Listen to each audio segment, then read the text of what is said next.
25 లేదా 26లో డిగ్రీ లేదా బీటెక్ చదివారా? సాఫ్ట్‌వేర్ జాబ్ కోసం ఎదురు చూస్తున్నారా? అయితే కోడ్ జ్ఞాన్ 100 డేస్ కోర్సులో చేరండి, జాబ్ సాధించండి.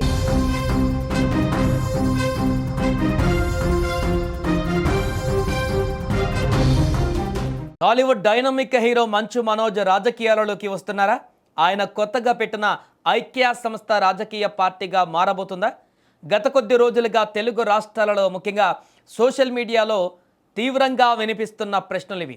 అయితే వీటన్నిటికీ మంచు మనోజ్ స్వయంగా పులి స్టాప్ పెట్టారు. మే 20న తన పుట్టినరోజు జరుపుకుంటున్న సందర్భంగా ఒకరోజు ముందుగానే మీడియాతో సమావేశమైన మనోజ్ పలు కీలక విషయాలను వెల్లడించారు. ముఖ్యంగా తన భార్య భూమా మౌనికారెడ్డి రాజకీయ ప్రవేశంపై ఆయన చేసిన సంచలన ప్రకటన ఇప్పుడు హాట్ టాపిక్గా మారింది. అసలు మౌనికారెడ్డి ఎక్కడి నుంచి పోటీ చేయబోతున్నారు అనేది ఆసక్తికరంగా మారింది. ఆంధ్రప్రదేశ్ రాజకీయాలలో భూమా కుటుంబానికి ఉన్న హిస్టరీ గురించి ప్రత్యేకంగా చెప్పాల్సిన పని లేదు. దివంగత నేతలు భూమా నాగిరెడ్డి, శోభా నాగిరెడ్డిల రాజకీయ వారసత్వం మౌనికారెడ్డికి పుట్టుకతోనే వచ్చింది. అందుకే పెళ్లి తర్వాత మనోజ్ మౌనిక రాజకీయాలలోకి వస్తారని ఎప్పటి నుంచో ప్రచారం జరుగుతోంది. దాన్ని నిజం చేస్తూ మేము ఇప్పటికే రాజకీయాలలో భాగమయ్యాం అని మనోజ్ క్లారిటీ ఇచ్చేశారు. వచ్చే ఎన్నికలలో తన భార్య భూమా మౌనికారెడ్డి ఖచ్చితంగా బరిలో ఉంటుందని ఆయన తేల్చి చెప్పారు. ఆమె పోటీ చేసే స్థానం పైన ఇంకా స్పష్టత ఇవ్వకపోయినా రాయలసీమ రాజకీయాలలో ముఖ్యంగా ఆళ్లగడ్డ లేదా నంద్యాల నియోజకవర్గాల చుట్టూ ఈ పొలిటికల్ ఎంట్రీ ఉండవచ్చని రాజకీయ విశ్లేషకులు భావిస్తున్నారు. భార్యకు అండగా మనోజ్ కూడా ప్రత్యక్ష రాజకీయాలలో చురుకుగా పాల్గొనే అవకాశాలు స్పష్టంగా కనిపిస్తున్నాయి.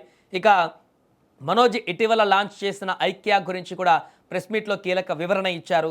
ఈ సంస్థను చూడగానే ఇది మనోజ్ పెట్టిన కొత్త రాజకీయ పార్టీ అని, దీని ద్వారానే ఆయన రాజకీయాలలోకి వెళ్తున్నారని చాలామంది అనుకున్నారు. కానీ మనోజ్ ఈ వార్తలను కొట్టిపారేశారు.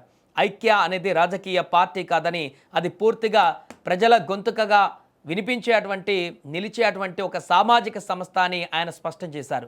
సమాజంలో ఆపదలో ఉన్నవారికి, అన్యాయానికి గురైన వారికి అండగా నిలబడడానికే ఈ ధైర్య సేన సమితిని స్థాపించినట్లుగా వెల్లడించారు. ఈ సంస్థకు ఏ రాజకీయ పార్టీకి లేదా రాజకీయాలకు ఎలాంటి సంబంధం లేదని కూడా తేల్చి చెప్పారు. అంటే సేవ కోసం ఐక్యను, రాజకీయాల కోసం పాలిటిక్స్ను రెండు వేర్వేరు ట్రాక్స్లో నడపాలని మనోజ్ డిసైడ్ అయ్యాడు. ఇక సాధారణంగా ఏదైనా స్వచ్ఛంద సంస్థ పెడితే విరాళాలు సేకరించడం చూస్తుంటాం, కానీ ఇక్కడ మనోజ్ తన గొప్ప మనసును చాటుకున్నారు. ఐక్య సంస్థ సేవా కార్యక్రమాలన్నిటికీ కూడా బయట వ్యక్తుల నుంచి ఎలాంటి విరాళాలు తీసుకోనని, పూర్తిగా తన సొంత కష్టార్జితం, సొంత నిధులను వెచ్చిస్తానని కూడా ఆయన స్పష్టం చేశారు. సినిమాల ద్వారా, ఇతర వ్యాపారాల ద్వారా తాను సంపాదించిన దాంట్లోనే కొంత భాగాన్ని తిరిగి ప్రజలకు ఇవ్వాలనే సంకల్పంతోనే అడుగు ముందుకు వేశానన్నారు. ప్రజల కోసం నిలబడే ధైర్యమే ఐక్య అని కూడా భవిష్యత్తులో ఈ సంస్థ ద్వారా అనేక ప్రజా కార్యక్రమాలు చేపడతానని కూడా భరోసా ఇచ్చారు.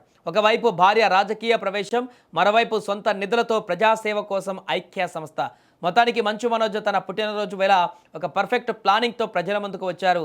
మౌనికారెడ్డి పొలిటికల్ ఎంట్రీ, మనోజ్ సేవా దృక్పథం మున్ముందు ఎలాంటి సంచలనాలకు దారి తీస్తాయో వేచి చూడాలి.